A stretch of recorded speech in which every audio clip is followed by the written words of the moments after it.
Assalamualaikum warahmatullahi wabarakatuh. Halo teman-teman, perkenalkan nama saya Ummu Syafia Salsabila dengan NIM 23090302097. Di video kali ini, aku mau bahas tentang manajemen perubahan menggunakan model dari Kurt Lewin, yaitu unfresh, change, dan refresh. Mungkin kita sering ngalamin perubahan, entah itu di kampus, organisasi, atau bahkan di kehidupan sehari-hari. Tapi ternyata perubahan itu nggak selalu gampang diterima. Nah, model dari Kurt Lewin ini menjelaskan gimana caranya menghadapi perubahan supaya lebih terarah dan nggak bikin kacau. Yuk langsung masuk ke materinya. Nah, sebelum masuk lebih jauh, kita kenalan dulu yuk dengan siapa sih itu Kurt Lewin. Beliau adalah seorang psikologi sosial yang terkenal karena pemikirannya tentang perubahan dalam kelompok atau organisasi.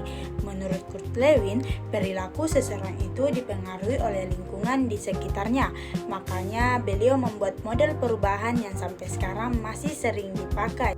Nah, model dari Kurt Lewin terdiri dari 3 tahap utama, yaitu unfresh, change, dan refresh. Model ini menggunakan analogi balok es.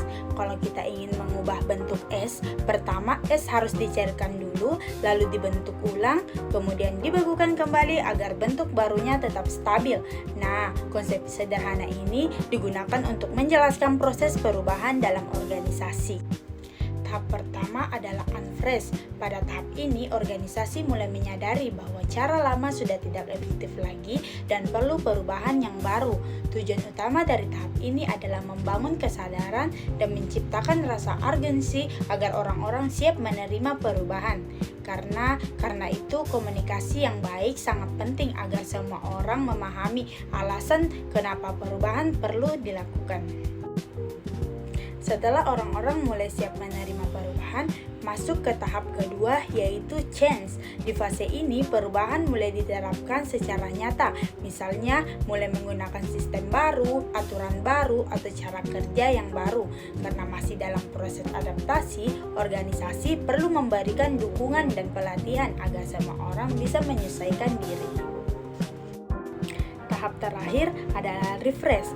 Tahap ini, perubahan yang tadi sudah dijalankan mulai dijadikan kebiasaan baru. Tujuannya supaya organisasi nggak balik lagi ke cara yang lama. Jadi perusahaan yang sudah dibuat bisa tetap stabil dan berjalan dalam jangka panjang. Nah, kita masuk di analogi balok es. Kalau disederhanakan lagi, model ini seperti proses mengubah balok es. Pertama, es dicairkan atau unfresh, lalu air dibentuk menjadi bentuk baru yaitu change, dan terakhir dibekukan kembali menjadi bentuk baru atau refresh. Dari analogi ini, kita bisa memahami bahwa perubahan membutuhkan sebuah proses. Nah, sekarang kita masuk di kelebihan dan kekurangan. Kelebihan model ini adalah langkah-langkah jelas dan mudah diterapkan, cocok untuk perubahan yang memang direncanakan dengan baik. Tapi adapun kekurangannya, model ini kadang dianggap terlalu kaku untuk kondisi sekarang, yang perubahan teknologinya cepat banget. Contoh penerapan model ini biasa dilihat saat sebuah perusahaan mengganti software lama ke software baru. Pertama, perusahaan menjelaskan alasan kenapa software lama sudah tidak efektif. Itu tahap unfresh. Kemudian karyawan mulai dilatih menggunakan software baru, yaitu tahap change.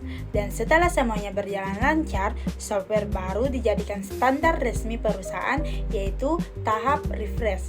Contoh lain juga biasa diterapkan dalam perubahan sistem pembelajaran atau budaya kerja hybrid. Jadi kesimpulannya adalah model Kurt Lewin menjelaskan bahwa perubahan yang berhasil memerlukan 3 tahap penting, mulai dari mempersiapkan orang untuk menerima perubahan, menjalankan proses perubahan, lalu memastikan perubahan tersebut menjadi kebiasaan baru. Karena sebenarnya perubahan bukan hanya soal mengganti sistem, tetapi juga bagaimana manusia dapat beradaptasi. Baik, sekian penjelasan dari saya mengenai model perubahan Kurt Lewin. Semoga materi ini bisa membantu teman-teman memahami proses perubahan dalam organisasi dengan lebih mudah. Saya Ummu Syafia Salsabila, terima kasih sudah menonton sampai akhir. Sekian dan terima kasih. Assalamualaikum warahmatullahi wabarakatuh. Sampai jumpa di video berikutnya.